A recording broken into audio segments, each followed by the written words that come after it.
Lastly, what we have here are a long wave shortwave radiometer to measure long wave and shortwave radiation, both coming into the system and going out of the system.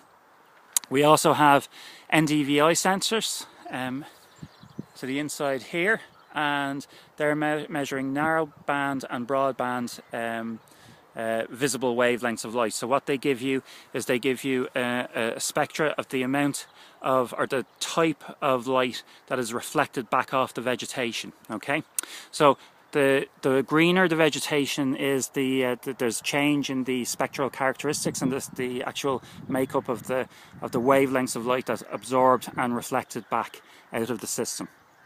And those Ndvi measurements can then be ground truthed with the eddy covariance data from the tower over there, and then they can also be upscaled with the satellite data that we receive from, for example, the MODIS satellites and some of the newer satellites that are going up now at the moment, looking at FPAR and Ndvi. And what they essentially do is they measure photosynthesis at a continental scale.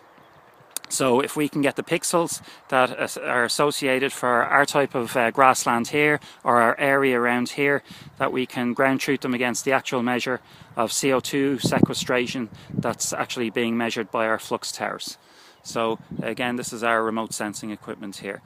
Last but not least, very important, we also have lightning rods and everything, and because we're in fairly flat areas, as you can see, we need flat fields to perform eddy covariance measurements. It means that you do need lightning rods in the case of any lightning strikes.